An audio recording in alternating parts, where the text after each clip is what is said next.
are getting Cityline real on Body Talk. The number on the scale really is a roller coaster of emotions. Pulling back the curtain on BMI and why it's just a number. Got the BMI at pros and believers who think this is the only thing that measures health. Then, how to have a judgment-free relationship with your body. I'm proud of this body. I also am this body. Yes. And that's okay too. And later, Shawn Desman and his wife Chantelle talk about loving your partner through their insecurities. I'm scared that once you see the changes in my body after this, you're not going to find me attractive. And I was like, whoa, whoa, whoa, whoa. Well, that's not a thing. It's Cityline with Tracy Moore.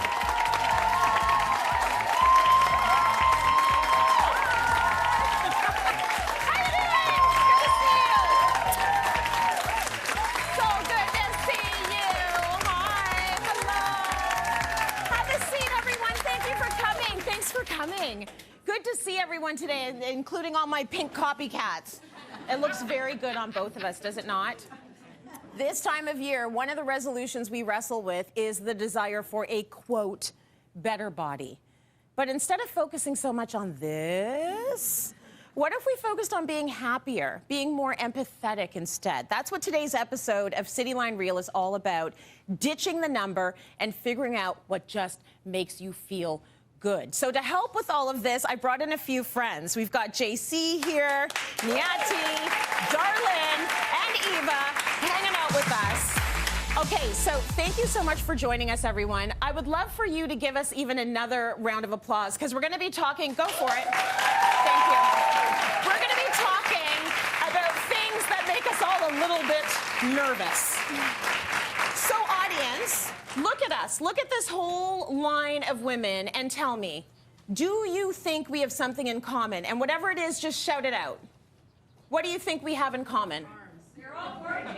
Oh, that was the right answer. We're all gorgeous. Anything else? Curvy. Oh, we're curvy. Okay, well, I'll tell you the answer. Why don't actually we drop the covering? Okay, sexy, I'll take it. The thing we all have in common is we are all the same weight. 185 pounds right across the board. Give it up for everyone for showing it all on national TV. The point. Weight doesn't fit all. When you think of a number, you have a feeling or a vision in your head. We all look very different. We're all carrying our weight in different ways. I think we all look fantastic, but yeah, right?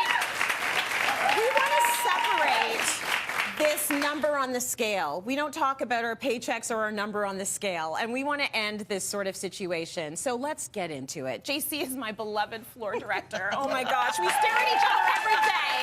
She's still giving me my times while she's on the show. Did you think we were the same weight? Never. Never? Never. No, you're fit. You work at it.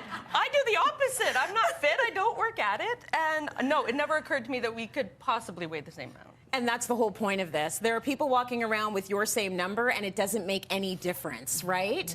Niati, talk to me a little bit about the number that I said, 185. How does that make you feel, and have you struggled at all with your weight? Well, I definitely have struggled with my weight. The number on the scale really is a roller coaster of emotions, especially as a child growing up. You know, it insinuates a lot of insecurities, and it makes you feel like you don't fit within the beauty standards.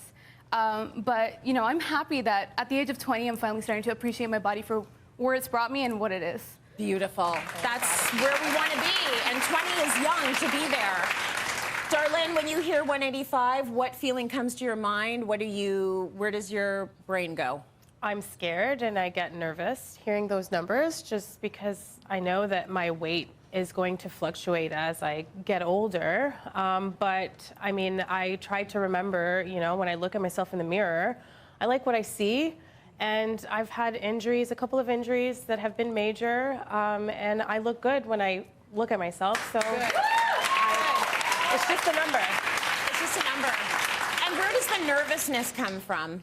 Well, it comes from the fact that, like, I'm getting older and I'm at an age where, you know, I'm thinking about having a family and I'm thinking about my physical capabilities, pregnancy capabilities, and my back hurts, my knee hurts, my foot hurts, and I'm thinking about those things, so I get nervous.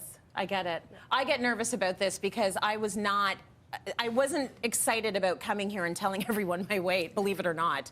I said to the producer when she approached me and said, can you just come on the show and talk about like what actual numbers on the scale? And I was like, ooh.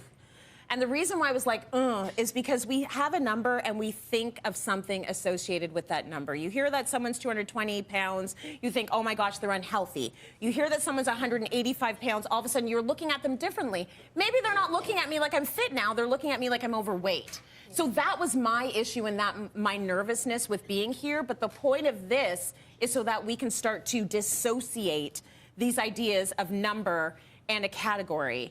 Eva, how do you feel being here right now talking about weight with all of us? It's a very frustrating topic. So Yeah. I am postmenopausal. It has been 3 years since I've had a period. I have to say that because of my age. Yeah. And with that frustration comes with the fact that I don't know where this weight gain came from. And at times I feel like a failure. But I just don't feel like a failure as well. I feel like the medical community has failed me because there is nothing, no studies, no work going into health when we're menopausal. So that medical community has failed us. And then I hear people say, well, that's normal. Well, erectile dysfunction is also normal, but somehow we get a little blue pill, so I want my blue pill. Right? That's what I would like. Yeah, I would like to be seen, right? That's right. And then you've got the BMI bros Yes. and believers who think this is the only thing that measures health. Right. And then you have diet culture that preys on us because of this. So it's all a big vicious circle, and I feel frustrated, which I'm sure a lot of us do as well. Well, let's talk about BMI for a moment. We all know what it is. We talked about it with the audience before, and this is sort of the measure used to show your health. So we are all in the overweight and obese scale at BMI. Do we look obese? No. So it's an interesting thing that we're about to talk about right now. According to my BMI, I'm supposed to be between, get this, 118 and 156 pounds. When I walked down the aisle for my wedding, I was 125 pounds, clavicles popping, hip bones popping, lightheaded, about to faint because I was eating a piece of chicken and a piece of lettuce every day. I was starving myself at the BMI I am supposed to be at right now. So we need to talk a little bit about BMI. First, I want to say thank you to my fearless soldiers for joining me up here. Well done. We want to talk about BMI and we want to talk about weight. Weight has come to be feared as one of the greatest threats to society. It's called fat phobia. And usually when the topic of weight comes up, so does body mass index. According to the BMI chart, all of us are overweight or all of us are obese, but a new look at the BMI shows it is flawed. And I think we can all see this, that weight does not equate health. So discuss this more and in detail, medical doctor Sandy Van. All right, Dr. Sandy, I'm so happy you're with us. Why are people so obsessed with BMI?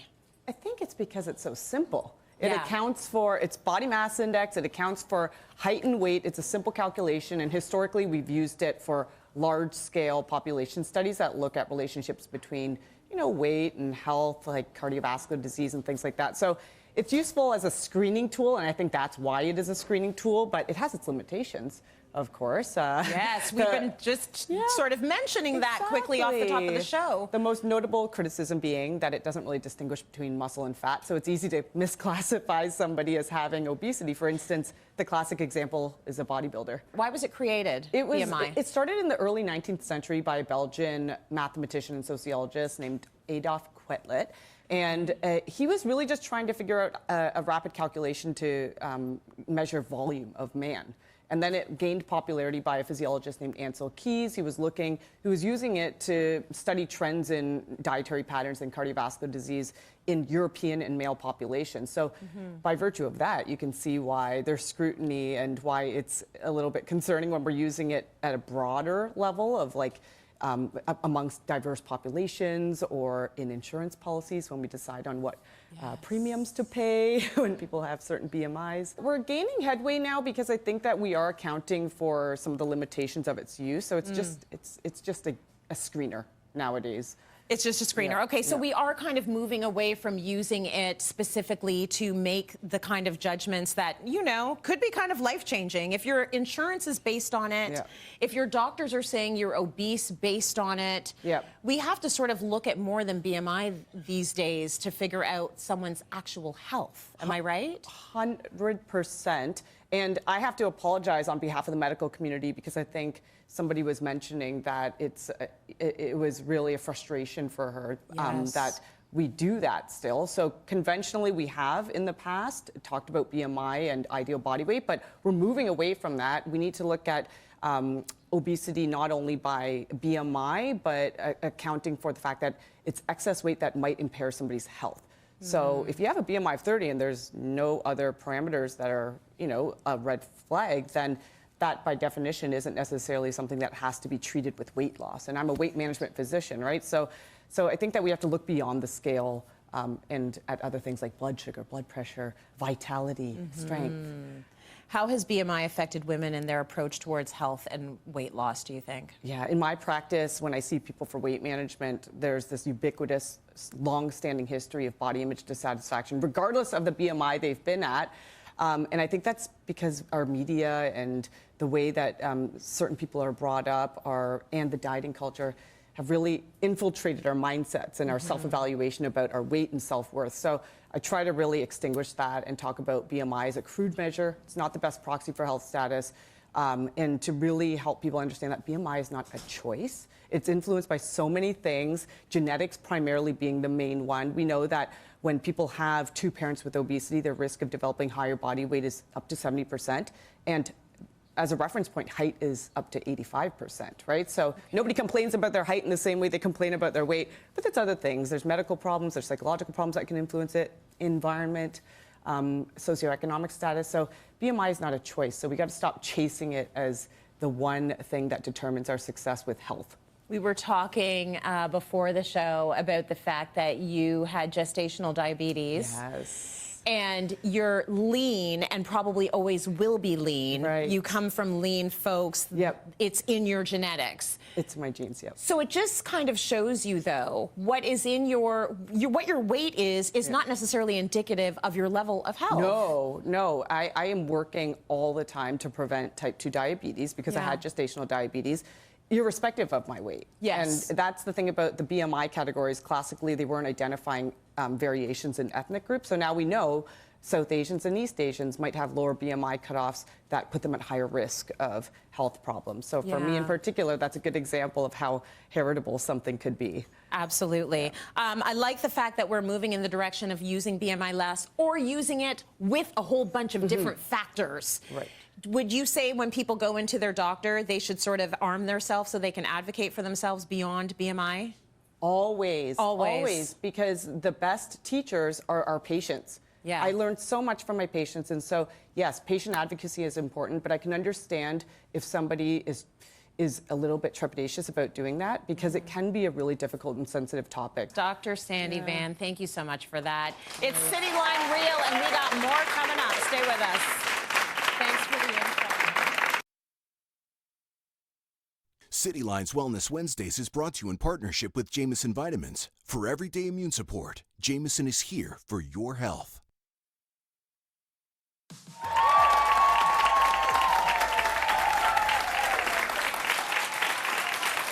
Welcome back, everyone. Imagine if you added up all the time you spent in your lifetime thinking about losing weight, what you ate, how much you ate, the size of your pants, and added all that time up. I'm exhausted just thinking about it. But getting to a judgment-free relationship with your body is possible, and it can actually start by making friends with your closet.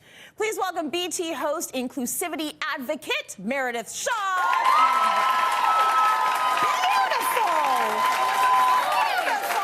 Tracy Moore. Oh my gosh. Thank you. Come have a seat.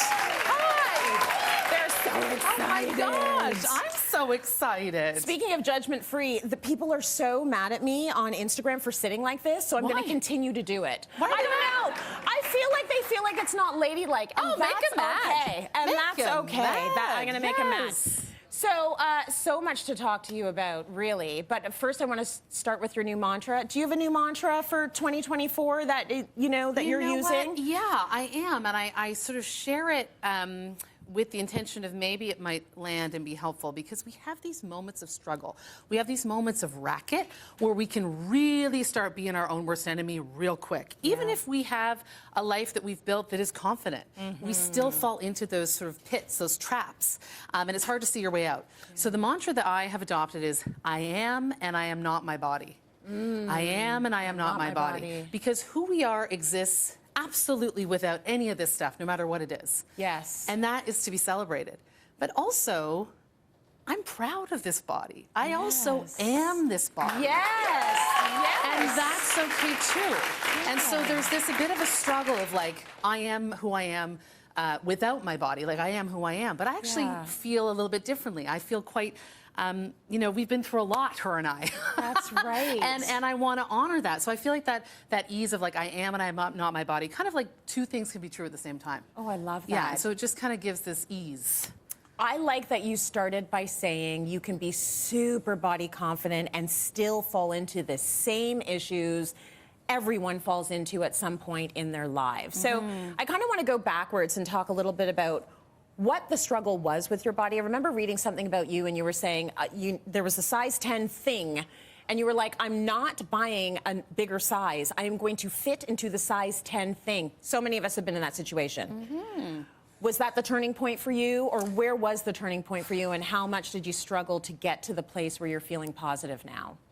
Yeah, well, I mean, I think, honestly, Tracy Moore, looking at you, girl, doing your thing, it's meant a lot to me. It's meant a lot to me. You are a woman in Canadian media who started having this conversation before it was popular to have this conversation. And so I really want to give you a lot of flowers today. Oh, thank you. For that. Thank you. Yeah. I appreciate the show for that, for talking about these things. But you didn't have to go there. We didn't. You didn't have to go there, and you chose to. And I think all the time in those moments, and it's why I continue to sort of talk about it and show up in that way, is because you never know when that penny is going to drop for somebody else. You don't know what that moment is. Yeah. And so they all add up. And so for me, it really was having dreams to be in an industry, music, fashion, television, that I didn't really see myself in. And I thought, well, I don't know if it's going to work for me. I don't know if it's going to happen for me. So I think I got to get smaller. I got to change myself in order to work in the business that I so hope to be in. Guess what? When you change yourself, it doesn't happen because you're not authentically showing up as who you are. And people can see that. People can read that. But then unfortunately, we blame our bodies, even though it's that we're not showing up as who we are.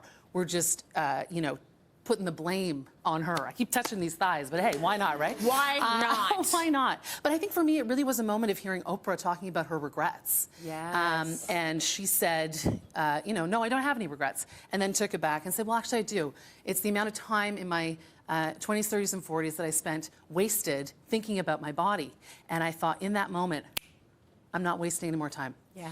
I don't care what ends up happening here. We're going to let it just do its thing, and I'm going to focus on my purpose. Because here's what I'm not going to do. I'm not going to get to the end of my life and think, oh, I accomplished being a size 10. What a miss. Right? What a miss. And what does that even mean, really, anymore when it comes to sizing? Well, it doesn't mean much, especially because we now do have the clothing that is catching up to our realities, right? Look at the dress. Look at the dress. Look at the shoes. Look at it all. And I've been saying this for years on this show. It's like you don't need a diet. You need a stylist. It's so true. You don't need a diet. I guarantee you, your body is good. Now find the clothing that makes your body feel good. So is there a rule that you use to guide the outfits you choose? It's what I love. It's what you love. It's what I love. And when you show up in what you love, you communicate that first, and people are attracted to it. Absolutely. When you try to conform and contort and twist, people see it, and there's a sort of a disingenuous response. And the reason why I'm so passionate about fashion and style is because I really feel like style is access to the possibility of who you are. And so that's a good equation. Style is access to the possibility of who you are. So if you don't make the sizes, you're not denying me the dress. you're denying me the first date that turns into the love of my life, the job interview that I don't go on because I don't have the outfit. So really, to me, fashion allows you to opt into your life. And if you're embattled with your wardrobe, you're going to opt out. And that breaks my heart. So follow what you love. The last thing I want to ask you about is I do not see, even to this day, a lot of plus-size television hosts. You are on a very big platform right now, breakfast television. Yeah. Everyone's watching you. Thank you. I love it. Everyone is watching you. Yes, thank you. Do you see this as a very important step in terms of visibility, like people watching you and seeing you, the way you move through the world and the way you host this show? How much of that weighs on your mind, and how much are you trying to help change mindsets? I mean, if you don't see it, you can't be it, right? Yep. So I feel like the girl that grew up watching TV thinking, I don't know if I'm gonna be able to do this because I don't really see anyone that looks like me. That girl is, I mean, with humility, pretty proud. She's freaking out right now. This moment and these moments that I get to have. And I occupy them with a lot of reverence and a lot of respect for that full circle moment that might happen. Yeah. And so I do spend an amount of time putting together looks that I think are affordable, accessible, so that people can see it and really see their own possibility. So I really hope that when people see me in the morning, they feel seen, you know, and they feel ready for their day, because there are options out there. It is getting better. Yeah. It does take a little bit more work. You do have to get a couple sizes and return one. Like, it's annoying. Yeah. But it's getting better. I'm hopeful. And, you know, if you don't find the clothes that you need, sometimes you have to make them. Okay. Is that a little foreshadowing? I don't know. Uh-huh. Okay. Thank you, Meredith Shaw, queen of all things. We're headed to break. See you on the other side. I like that.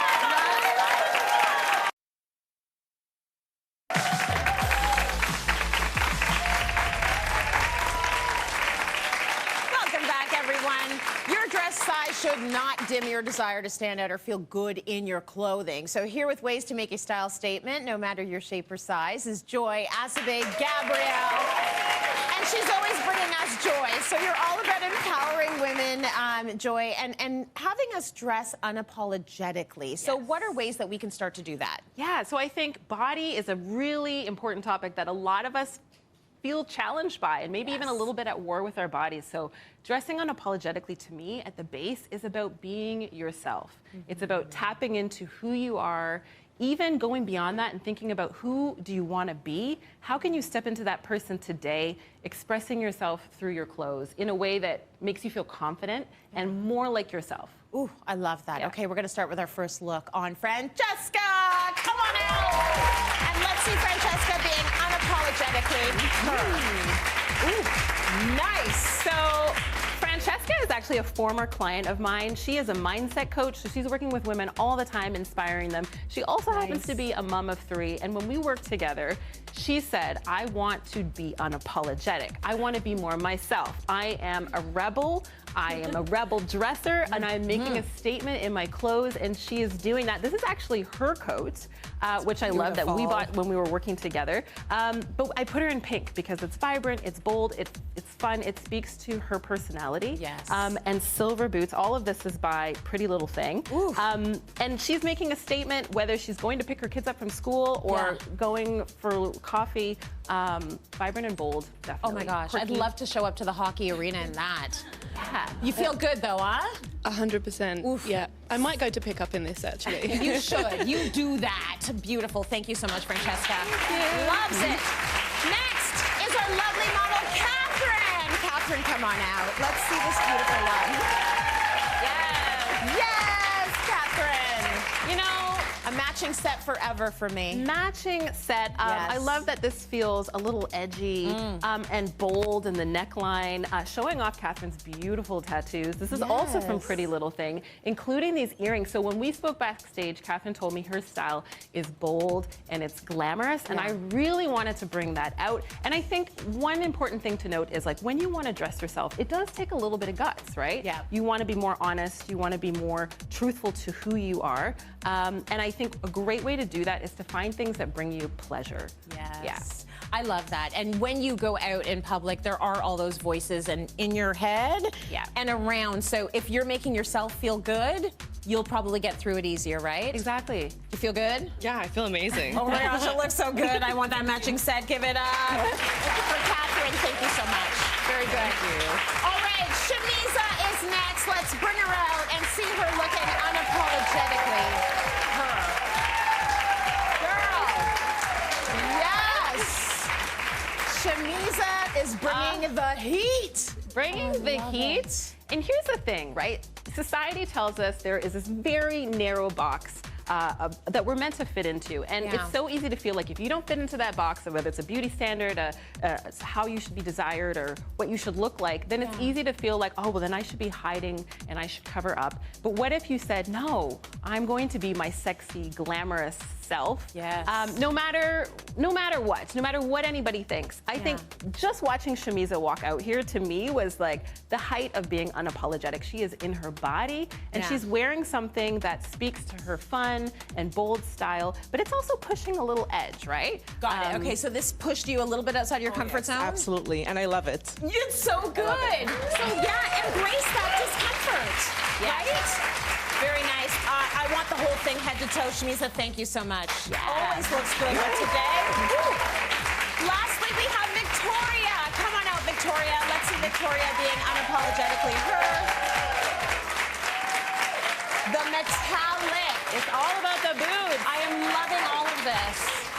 So I think representation is really important when it comes to finding inspiration for your unapologetic style. There are so many people out there who are pushing the conversation, inspiring us, and opening our minds to what's possible. So whether it's Victoria in this fierce outfit, or someone like Miles Sexton, who's a stylist here at Cityline, or Iris Apfel or Lizzo, look for inspiration outside of yourself that might support you in being more of who you are. This is also Pretty Little Things, and the dresses by Hillary McMillan, and then the boots. The boots are this standout piece for me. The boots are everything. What's your favorite piece in this outfit? Definitely the boots. It's the boots. It's the boots. Thank you, Joy. Thank you, Victoria. Let's go to break. More coming up. Stay with us. Oh, man. That is good.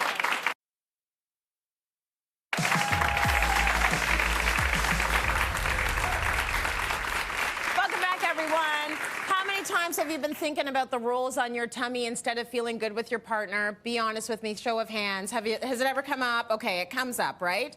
Our next guests want you to stop holding back and accept all the pleasure you deserve. So please welcome Dr. Jess OReilly and sex and relationship expert Luna Machadas. So good to have you both here with us, and so good to meet you, Luna. So Dr. Jess, you have a few stats that I feel like we should be worried about. Why don't you throw some numbers our way? Absolutely. So we have a wealth of data showing that, we don't love our bodies. And there are industries that profit on the fact that we don't love our bodies and want to uphold that. So we know, for example, that only 6% of folks are reporting that they strongly agree that they like their bodies. And an alarming 17% say they would trade a year of their life or more to have the supposed ideal body, which is a whole other layer of things. And it's interfering not just with living, which is kind of an important thing, but also with our sex lives, right? So we know that some data says 75% of us kind of insist on doing it in the dark, having the sex, that is. Right. Didn't want to use a euphemism there. Because we feel uncomfortable with our bodies. And we actually have data showing that desire, orgasm, even the drive to want sex in the first place, those diminish when we don't feel good about our bodies. So 37% drop in desire estimated, and a 25% reduced risk, or reduced likelihood, not risk, of orgasm when we don't like our bodies. So we're missing out on pleasure and connection, and life is short. Because we're so up in our heads, right? It's ruining everything. So Luna, when it comes to our bodies and sex, what are the things that concern people the most, and how does it affect how we approach intimacy? Yeah, unsurprisingly, it is definitely the same things that we're all worried about. So we're worried about our bodies good enough, our arms tight enough, our abs strong enough, anything that's basically jiggly, we're not into. And the joy is actually in the jiggle. The joy is in the playfulness. Jiggle. And people are also really worried about their vulvas. They're worried about what they smell like, what they look like. They're worried about, are they hair free enough? Are they this? All of that has been marketed to us. And actually has no qualitative impact on our pleasure or our ability to have an orgasm. Yes, it's what we read, it's what we see, it's all of those things that are affecting the way we feel about our own bodies. So Jess, can you share your aha moment when it comes to body image? Have you had an aha moment? I absolutely have. I was 26 years old. I was down at a nude resort, as I do, you know. And, just a regular Tuesday for Jess. You know, it's my job. It actually was. And I'm around all these folks who are probably double my age. And I'm walking around 26 years old, and I'm looking at all these women in their 50s, and they're naked, and they're living life. And they're not what you normally see as the folks who are privileged to enjoy pleasure in popular culture or popular media. And I remember looking at them and thinking, whatever they have, that's what I want. And I just decided, like, that's the way I'm going to live my life, enjoying my body, not worrying about what I look like from one angle. Because we've talked about this before. This is the vessel that carries you through life. That's right. Life is a nice thing. I like, though, that you didn't make them body goals. You made them, I want to feel and act that way goals. Yes. That is good. That's good to have in life. Body image isn't about the body. It's about how we feel about the body, right? So Absolutely. let's talk about stopping the shame. How do we stop the shame and the negative feelings about our body from impacting our sex lives? You say, Luna, a big part of it, get out of your head, get into your body. Yes, yes. Get into the senses. Sex is a sensory experience. So what are you feeling? What are you touching? What are you liking? All these kinds of things are things that we get to discover about ourselves. So get a little selfish. You know, think about what are your favorite parts of sex? What are the parts you like the most? What do you want more of? What do you want less of? One of the things I did when I left my marriage was commit to falling in love with myself. So not getting, you know, a six-pack and thinking that there's going to be more orgasms in that body. That's just not true, right? Right. And I took burlesque. I learned to decorate my nakedness. Instead of just wearing clothes to try and look thinner or to try to cover myself, I wanted to sparkle up my naked. Oh, I love that. Ew. This is totally off topic, but were either of you raised in like naked homes? No. Like, did your parents walk around sort of semi-nude? Hang on, is this in the past, or have I recently seen one of them? When you were growing up. I know now the parents are doing what they want to do, but growing up as a little girl, did you see their bodies? I did. I did. You did? Because I feel like that plays into how we feel about our bodies. You know, we have data showing that people who are around naked people, it's life. Like I told you my moment, but it's also life-changing. Yes. We know that nudity is associated with more positive body image versus saying you've got to wear this because it makes your waist look a certain way. Right? It's also really equitable to not wear clothes. Another conversation altogether. Oh, right? it totally is. And I'm sorry because my parents are watching, but they were nude a lot. That's why we love ourselves. Yes. Okay, body image is contagious. This is, Jess, what you say, and I love this. What does that mean, and how do we use that to empower ourselves? Okay, so I think we know this from the data. We know that when we're around people who are hard on themselves, we're also hard on ourselves. And we know this from anecdote, right? If I sit around with people who are complaining about their bodies, it's almost instinctual to chime in. And so my goal is to disrupt that conversation. If people want to complain about their arms or their bellies or whatever, I'm like, here's what I love about myself. So, you know, what do you love about your body? I love my legs. Nice. They walk me to cool places. Yeah. Yes. Good. Yes. You know what? Just shout out the body thing that you like about yourself. Just shout it out. What do you like? Ooh, thighs. I like my shoulders. Thighs. Yes. Thighs for the win. Luna, if we're exiting long-term partnerships, as you said, you got out of your marriage, there was a positive shift in your body image and sexuality, and a lot of that was about falling in love with yourself. Absolutely. I'm someone who definitely lost myself in a relationship, forgot about what I liked, tuning into what I liked, and so there wasn't that opportunity to really get to know myself. And we're going to have to do this, whether you're leaving a long-term relationship or your body's changing in a different way, pregnancy, postpartum, menopause, all these things inspire us to come into relationship with our body again. I love the idea of surrounding yourself with people or disrupting the conversations or surrounding yourself with people who are not obsessed. You can time on your watch the amount of time it takes before most women start talking about what they hate about themselves. What a sad statement. So I've definitely been surrounding myself with people who are not obsessed with bringing themselves down. It's a downer for everybody. You can be an upper for everyone or a downer for everyone without lying. It should be real. Right. And you always say that, you know, the way we look is actually the least interesting thing about us. 100%. Right? Thanks to both of you. Thank you so much. Let's go to break. We'll be right back. More coming up. Thank you. Thank you.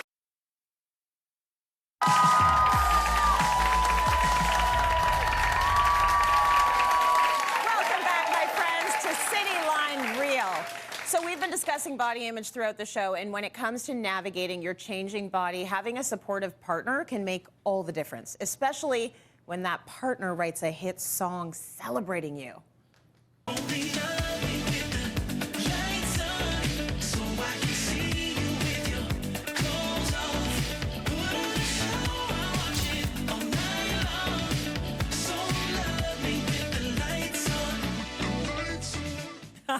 Here to discuss his empowering single, Love Me With the Lights On, is multi-Juno Award-winning artist Shawn Desman, who is joined by his lovely wife, Chantelle Leonardo-Fernandes. The crowd goes crazy. Thank you, thank you, thank you. Thank you. Have a seat, have a seat. Oh, they are excited. Wow, eh? Actually, so am I. I'm very excited about all of this. It's so great to have you here. I mean, your husband wrote a song about you. I get excited when my husband makes me dinner. Yours writes a hit for you, which is beautiful. So, Shawn, tell me a little bit about why you decided to write this song. Yeah, so, I mean, Chantelle will better explain this, but Chantelle underwent emergency surgery last year, just a little over a year ago. So she had an ileostomy. And we were laying in the hospital bed, and she said to me, "I'm so scared." And I said, "Yeah, I would be scared too. You're going in for major surgery." She said, "That's not what I'm scared about. I'm scared that once you see the changes in my body after this, you're not going to find me attractive." And I was like, whoa, whoa, whoa, whoa. First of all, that's not a thing. We've been together 30 years now, since we were 12 years old. It's not a thing. And since you were babies. Yeah. And I said, "You're always going to be the sexiest and most beautiful woman to me, no matter what. So, love me with the lights on." I love that. And we do want to hear from Chantelle now, but first I've got a clip that I want everyone to hear. Take a listen. It's my first summer with my surgery. It's the first summer that I have to dress the body, my new body. My main concern was like what my husband was going to think of me, to be quite honest. When I had that hard conversation with him, he was like, "I don't want that to be a..." I'm going to cry. He didn't want that to be a thing. So when you found out he was writing this, what went through your mind? Or did you find out he was writing it, or did you just hear the song? Well, it was a surprise. Yeah. He was doing all of it behind my back, and I only kind of figured it out when he posted something on social media saying, "I have something big and exciting to share with you," and I literally messaged him from that, and I was like, "Oh, what are you sharing?" And I was like, "Oh, you weren't supposed to know. I shouldn't have did that." And she follows you, hint, hint. Yeah, so. right. And I commented on that, like, Instagram post. Anyways, and then he said, "Oh, I will share it with you, like, in the right time." So we were sitting by the pool, and he just handed me his phone, and I read the whole, was it proposal that you signed, said to Nix, and it was a whole thing. And of course, I bawled my eyes out. And then he said, "I would love for you to be in the video, but if you don't want to, like, that's on you." So I thought about it for a little while, and then I'm like, you know what? It's the perfect thing to do. Yeah. So I'm just really grateful that he did it, and that I could actually share my story now. And being in the video was such an empowering day. Yeah. That is incredible. I want to hear more about your journey. Like, what has your journey been like navigating your body image? Shawn, obviously, very helpful to have a partner that is 1,000% invested in you and who you are. But what has it been like for you readjusting how you feel about your own body after this surgery? Hard, very hard, and it was a roller coaster. As much as I have a supportive husband and he looks at me and says, "You're beautiful," I have to feel that for myself. Yes. And so it was hard. And I had kids that I thought were gonna think that I was weird or gross, so like all these little things. And I always had this thing with my body because I was a dancer, so I was always looked at. And it was crazy because at my lowest, when I was the most sick and I lost a ton of weight, is when I got the most compliments I've ever gotten in my life. And I was like, at first I kind of just pretended, and then I finally said, "No, like, I may look good to you, but I'm dying inside." Like, and it really triggered something for me. Like, people look at me that I'm beautiful and I look good, and I'm sick. Like, I'm very sick. So I took that, and after my surgery, I'm like, I need to do this for myself and for everyone else out there, because we are hard on ourselves. We are so hard on ourselves, and we have a girl as well, and she was on set with us, which I thought was super important. And it's just been a roller coaster, but I'm there. Like, I'm getting there. There's obviously still hard days. I still have one more major surgery to go, and that will be a hard one. But I have him and I have my family and I have so many people that I'm helping on my social media platform, which is huge for me. People are seeing you step into that discomfort and they are getting comfort from it. 100%. So it's so incredible that you've been able to do that. And I went to your Instagram. I saw your sexy photos, mama. Like looking good. There's nothing, it's interesting coming from an outsider's perspective because we look at you and we just see beauty, but we all have to do that internal work to get there, don't we? Yep. The music video, incredible. Was that fun? Was that a fun day on set? So much fun. And the most amazing part was like, I mean, all the incredible women in it, and it wasn't even a hesitation on their part. Yeah. Like, I was just out one time and I saw Sarah and I saw Alicia and I was like, hey, I'm doing this music video. You guys want to be in it? Absolutely. Tell us when, tell us where. Yeah. And like in the end, like I remember seeing it for the first time. I was like, wow. I don't think like people realize what we were doing on set, like how special this really is. It was awesome. Yeah, it was really, really great. It was a moment. So just going back to the photo shoot I was talking about that I saw on your Instagram, so you were celebrating your ostomy bag. So for folks that don't know, can you explain what an ostomy bag is, what it's for? So basically, it's just redirecting where I use the washroom. So I don't use the washroom from, you know, your bottom anymore. I have your butt. My butt. I have a ostomy. I have a bag now that basically I have to change daily. And it was a huge, huge thing for me to deal with. But you know what? My quality of life has changed big time. I couldn't do a lot of things for years. I couldn't even take my kids for a walk around the block at my worst, so it was really bad. Now I could take my kids on school trips. I would never have done that before. So like little things like that, I look at the positive of things. So if we're not married to Shawn Desman, can you just throw out a bit of advice for women that might be struggling? Maybe they're dealing with an illness. Maybe they're dealing with a reality in their body that they never thought they were going to have to deal with. Is there anything you can throw out to help them out through the journey? All I would say is the second that you embrace you, the second that you are you show the world who you are, it's so powerful. It's so powerful. I had a mom message me that she's had an ostomy for 10 years and she's still hiding it from her children.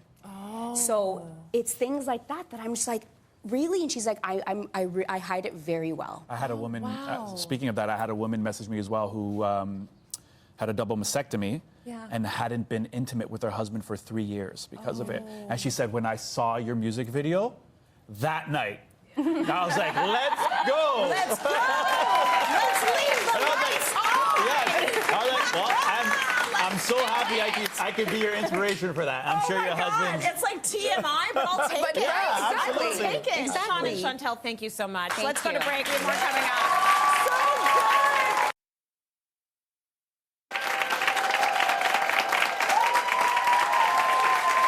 That brings us to the end of our show. Listen, if the only thing you leave with today is that you are good right now in this moment, we would have won. A big shout out to our incredible guests for their great tips and for sharing their stories. Thank you, everyone, for watching at home. We love you. Thank you for joining us here in studio. You are so lovely. And we'll see you tomorrow on Cityline, everyone. Take care of yourself.